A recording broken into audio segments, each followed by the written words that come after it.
Hey, Danielle, welcome to the show. Great to see you, Brad. I'm so happy to be here today.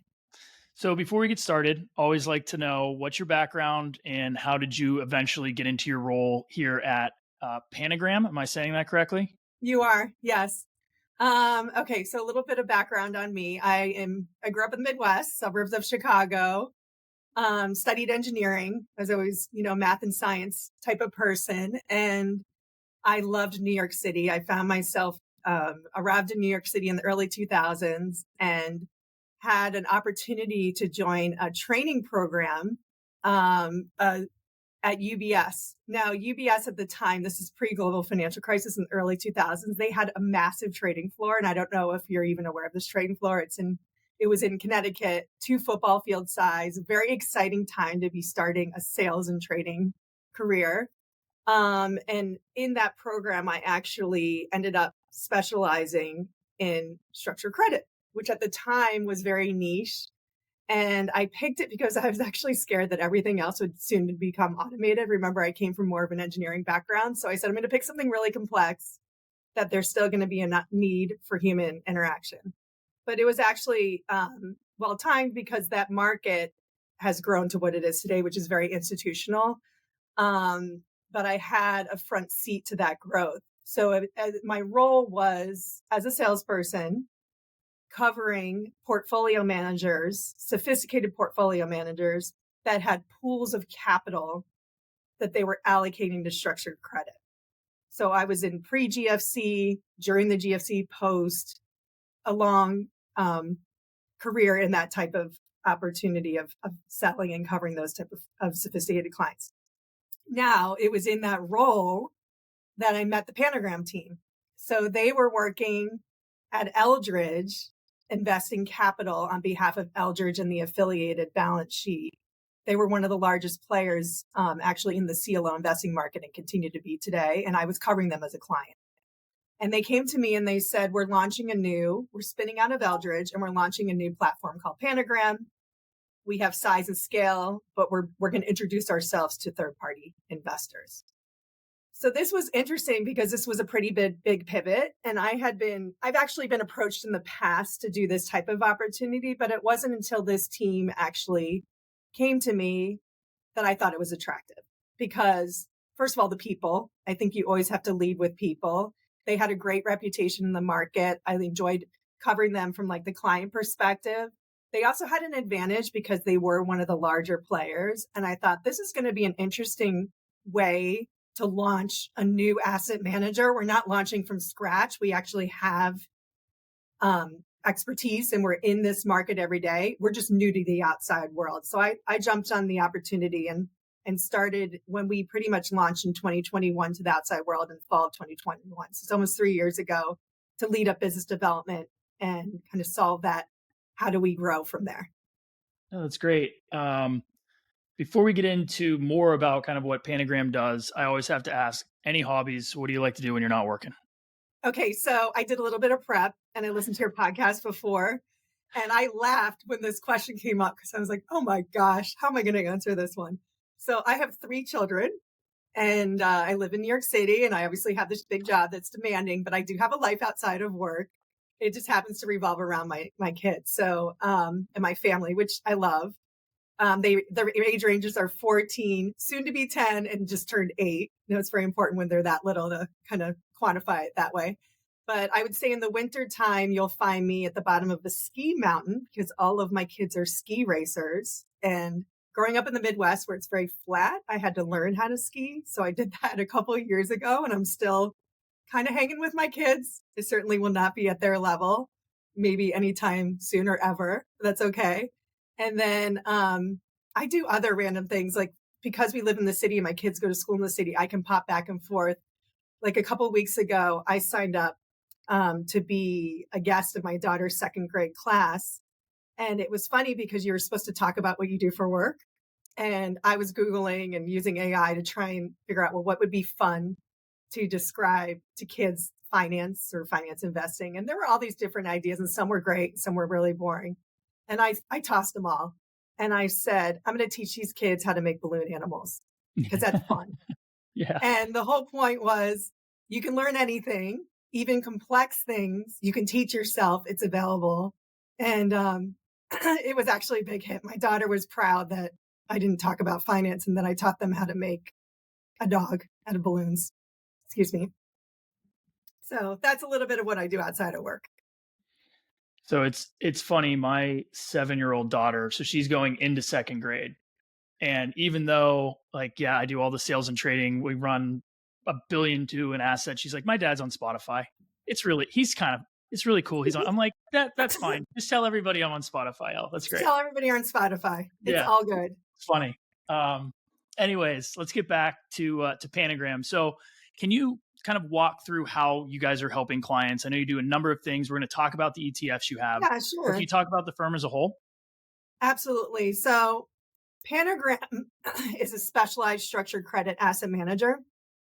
They manage about 17 billion in assets, 16.8 rounding up.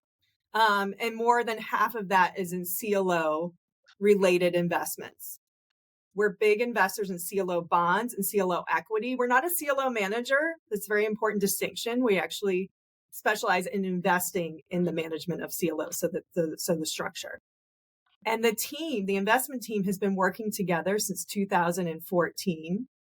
They first started when Eldridge was being formed, managing the assets for Eldridge and the affiliates. Now, one of the larger affiliates that Eldridge owns is an insurance company that requires book yield, healthy book yield, prudent book yield, and that asset was growing. And the team that while they were sitting with Eldridge, they kept deploying the capital to ensure that they had that stable book yield. Then in 2021, with the demand from outside investors, the team spun out to launch Panagram. And that was really to add other investors to the access point that they were already providing for Eldridge. So today, what we do on the institutional side is we do specialized SMAs. So we have banks that want to access AAA CLOs, which is a great asset for banks. We have customized SMAs with banks. We have customized SMAs where people want exposure to other structured credit in addition to CLOs. But what we're going to talk about today, which I'm excited about, was we launched our first suite of wealth products in 2023. And we saw this as an opportunity to bring access to everyone in the form of the ETF. So in January 2023, we launched our first CLOZ. And then in the second half of last year, we launched our second CLO ETF, CLO X, which I know we're talking about today. But this was something that we thought we're already in this market every day. We're active. And this is a way to kind of expand into a wrapper that provides more broader access.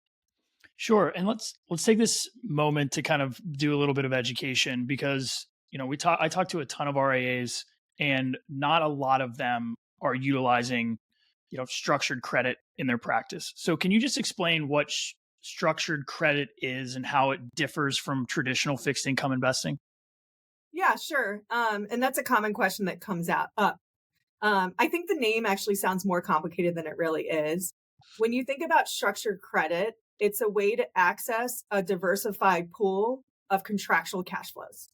So think of anything that you can put together that has a contractual cash flow. That could be mortgages, it could be credit cards, it could be corporate loans, which is what we're going to talk about today with CLOs. But these products were really started probably like in the 1970s, I think is when the first mortgage-backed security was created. And then it was credit cards and evolved over time. CLOs were created in the 1990s. But at the end of the day, it's taking a pool of contractual cash flows and then creating different risk profiles for investors to invest in those products. And it's a growing asset class, and institutional clients love the ability to have that customized exposure. And the companies love it because it's another way for them to fund their businesses. So a CLO or collateralized loan obligation is a one facet of what would be structured credit. Is that correct? That's right. It's just it's a category of structured credit. And I think it's important, if I talk about CLOs right now, is the way that I like to explain a CLO is to first kind of start with what it isn't. So remember, structured credit is contractual cash flows. but you want really good quality cash flows. And there's 3 common misconceptions when somebody will ask, like, what is a CLO? And the first thing that they go to, and I'm saying this is in truth and honesty, is The Big Short. They either have seen the movie or they read the book or they lived in the global financial crisis, but they just assume, isn't that the product that like blew up everything in 2008? And The Jenga it's blocks. not. Yes, exactly. And exactly, the Jenga box. And although the structure seems similar when I'm going to explain it, it's very different because of the collateral. That was subprime collateral. It was consumer risk, just consumers that weren't going to pay. Remember, they're contractual cash flows. If the contract isn't good at the cash flow component, it doesn't matter how you slice and dice it. It's not going to end very well. It's a bad movie, right? It's a sad ending for all those investors. CLOs actually performed well during the global financial crisis. But then the other 2 misconceptions that people make as it relates to CLOs is they see the yield or the credit spread and they say, oh, it must be risky. Like if you're getting that much, like there's got to be a ton of risk. And if you look at the historical history of the defaults, and you see how resilient CLOs have been since when they early launched in the 90s through the global financial crisis, but through other crises as well. And I think the third misconception, but this is really more new as it relates to the ETF wrapper, is people assume they're liquid. And in fact, that's also not true. And that's been defended through a lot of volatility, even in the recent years.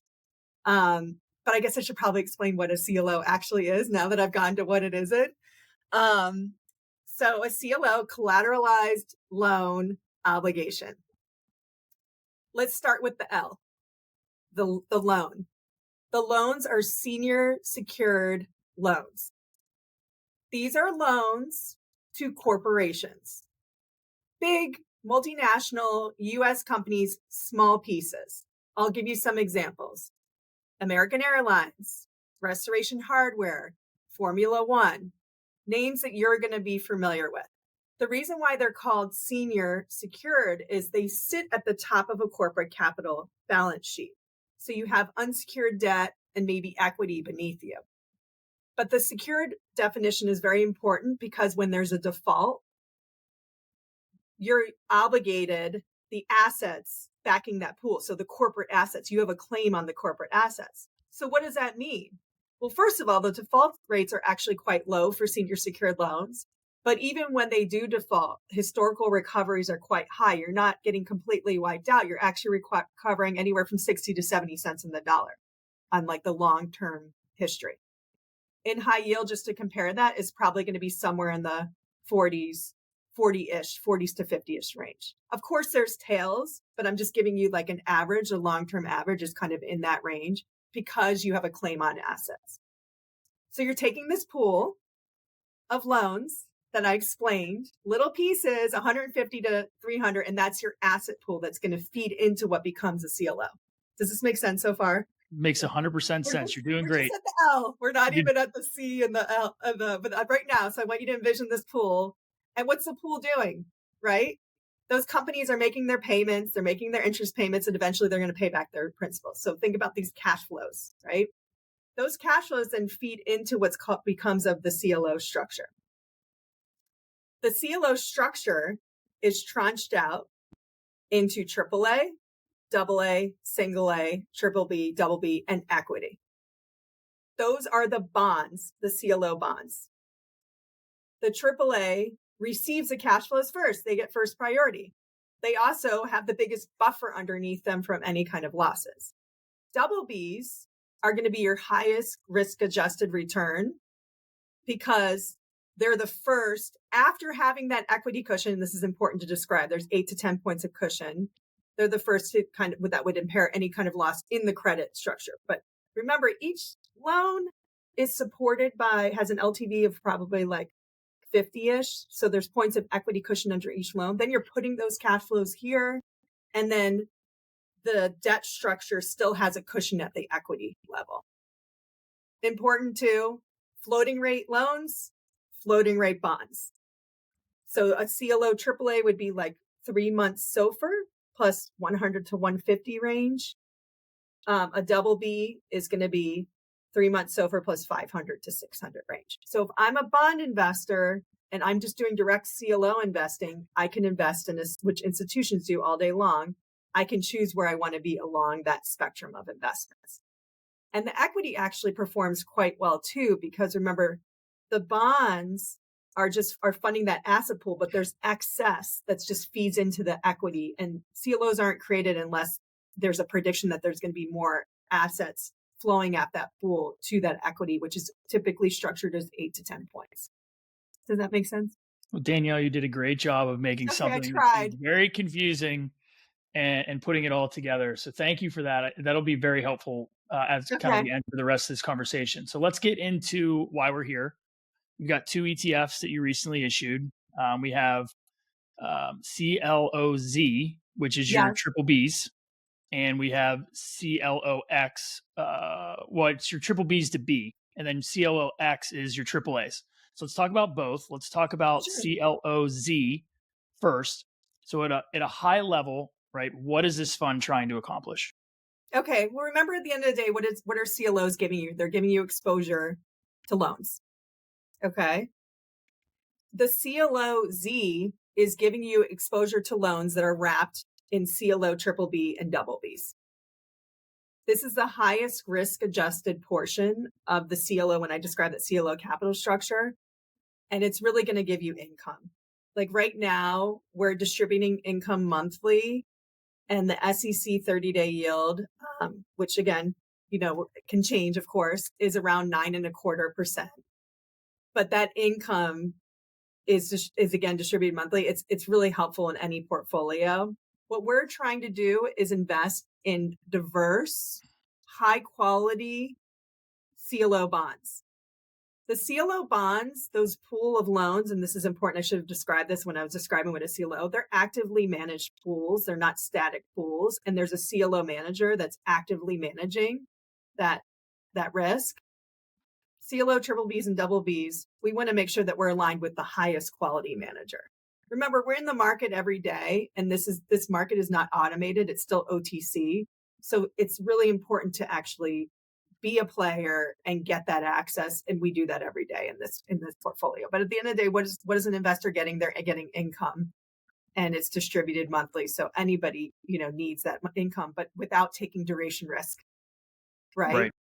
So that's an important component. A lot of people are in their fixed income portfolio are taking duration risk today. And this is a way to get floating rate exposure, capture the front end of the curve, plus a credit spread. So you touched on this kind of briefly in that response. So how are your investment managers screening for kind of the right opportunities to include in this portfolio? I'm assuming there's some preference as to which CLOs are maybe better investments than others. Oh, absolutely. So the CLO market's over 1 trillion, and there's over probably 125 CLO managers. But you don't see 125 CLO managers in our fund, and that's very intentional. We want to align with the managers that have the best teams and are best equipped with managing the loans in the portfolio. We also want to align, this is important, there's a liquidity component. So I would say there's 3 different tiers, and this is how the market talks about it. And from my sales and trading side, I would bear witness to it. There's tier 1s, there's tier 2, and there's tier 3. And the managers get clumped into all of those categories.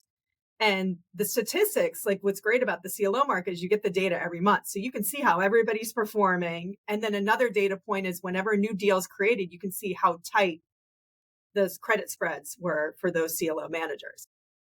But we are going to shy away from a tier 2 or a tier 3. And the reason why is not only from like the managing of the collateral, but also the way that they're actually marked or the value. Like if I need to sell that bond, the bid ask spread can become quite wide if you're aligning with a lower tier. It actually impacts the liquidity and being able to get out of that position. And we don't want to be in that situation. Like any day of the week, I'd rather have a tier 1 double B than a tier 3 triple B. It's not worth the risk to be aligned with a manager that can't manage the portfolio well, but also where you're going to be impacted on the liquidity side and add volatility to the portfolio. So are your internal PMs like actively trading in and out of these CLOs to try to drive alpha opportunities, or are you just kind of holding and maintaining and letting the tier one managers kind of manage that risk? Well, remember, there's two active components happening here. There's the active component of the loan collateral, so that's being tended to by the manager. But then there's the active component of us managing the CLO risk, and we absolutely will opportunistically always try and create the most high quality upper tier portfolio. However, to your point, if we see a bond that we've invested in and we're capturing healthy yield and we're monitoring the metrics of how that bond is performing in our portfolio, the loan metrics, and we're happy with it, we're not just going to turn it over just for the sake of turning it over. So I would say it's a combination of both. But part of the active management component is we have the ability to constantly be taking in that data, evaluating our managers, and seeing how they perform, and being able to pivot when we find it necessary. But what's great is the CLO is set up with a lot of rules, and the managers can't really go outside the box too much. This is important. So one thing that I would like to talk about, and it's not a question that you're asking, but I want to make sure that we cover it today, is people might say, well, I already own loan exposure. Like I have it maybe in a loan ETF or I have it in a loan mutual fund. Like, why do I need to put something in a C blank O and have this active management? And what's interesting is the institutions love the CLOs because they've actually performed better than having that direct exposure, because there's a lot of guardrails around what the manager can actually do. They can't go over certain industry concentration limits. They can't go heavy on a single name. They are limited on the triple C exposure that they can do. So that active management has a lot of rules around it, but when it works, it's beautiful. And I think that that's an important thing to understand. And you've seen that with the outperformance of CLOs too. So I know the yield can kind of be a moving target, so I'm not going to hold you to anything. But as you're kicking out kind of monthly income distributions, CLOZ, where is that kind of like approximate yield coming in on an annual basis? Oh, well, okay. So where is the yield coming from? You have 3 months SOFR plus a credit spread, right? So how do I get to that yield today? Well, 3 months SOFR is high, it's elevated, and it's closely tied to Fed fund rates. It's at 5.3. Now, obviously, we've been in this higher for longer, and there's this expectation that, of course, the Fed will and at some point start reducing rates, but you're not taking duration risk here. You have the benefit of kind of capturing that front end. And then the credit spread is really the spread duration component that can change. So just generically, the spread on the triple Bs could be around 300 today, and for double Bs, 500 to 600. That's the component that we get to actively manage. Obviously, I can't control what the Fed is doing, but you're not going to get offsides here. The distribution would come down as rates come down. What we're trying to do is protect that credit spread component. But that's where the yield is derived from today, if you want to kind of break those two pieces out. Sure. So if I'm an kind of a advisor, have a model portfolio, what are the Mm-hmm. benefits of holding a CLO exposure over, say, like traditional fixed income investments that they might have in there, or traditional fixed income ETFs? Yeah, well, I think traditional fixed income investments obviously can serve a purpose in a portfolio. However, I do think that investors have been looking for alternatives. You saw at the end of 2022, a lot of people were burned because of the increased correlation between traditional equities and traditional fixed income products. I mean, even equities, there's something on my desk today. I just printed this out. I'm just showing it to you. It's a Bloomberg article. I'm going to quote it. But this is, we keep hearing about the Mag 7, but I thought this was just a really interesting stat. So the 10 largest stocks in the index by market capitalization, which is mostly obviously the tech giants, have posted a median gain of 17%, while the rest have lost 1.3%. So on the equity side, you're already pretty heavily indexed to a few names. But then on the fixed income side, I think what's happening, just to relate it back to that, is you're heavily indexed to duration risk. Most of the 40% is fixed rate. And I think a lot of people have been getting off sides for not only because of the increased correlation, because they've been taking on, we saw the regional banks. That was really what took the regional banks down. They would actually have benefited from owning CLO AAAs in their portfolio, but most of them didn't. And it's unfortunate because, again, you're taking spread duration, but you're not taking interest rate duration. So sorry to go off on a little bit of a tangent here. No, But I Danielle, think thanks for reminding me of that. As someone who runs equal weight portfolios, sector exposure portfolios, I love continuing to see that stat. I need I think it's just the important. rest of the market to participate for please. There's other things to look at. So, okay, why CLOs now? 3 reasons. 1, you're getting more yield for the risk. So just generically, traditional fixed income is going to be somewhere in the 4 to 5% range, where CLO ETFs are probably going to be somewhere in the 6 to 9% range, right? So I'm capturing more yield, but that yield has a better historical track record. We haven't talked about this yet. Since 2010, post GFC, there have been 0 defaults in AAA, AA, single A, triple B CLOs. The cumulative default rate for CLO double Bs is 47 basis points. If you put a corporate credit equivalent cumulative default, we've done this, like the 13-year cumulative default comparison between that number, it's around 15%. Because again, you have the structure that's wrapping the loan exposure and giving you structural protection. So let's pivot. Let's talk about CLOX. Same concept, different tranche. So we know at a high level what it's doing. I'm just gonna ask, is the demand for holding AAA more of a risk-based decision when you're looking at this? Because it's basically the same product, or you can, with a different tranche. You can correct me if I'm wrong, but what's kind of the decision for someone holding CLOX over CLOZ? Is it, again, just a risk decision? It could be. A third component, we talked about yield and resilience, but a third is that it's just less correlated. And that's both triple B, double B risk and the AAA risk. I've seen it allocated in a lot of different ways. So I've seen investors use CLOZ as a high yield replacement. So that could be either high yield, traditional high yield, or they're replacing their loan exposure and getting exposed to it in triple B, double B.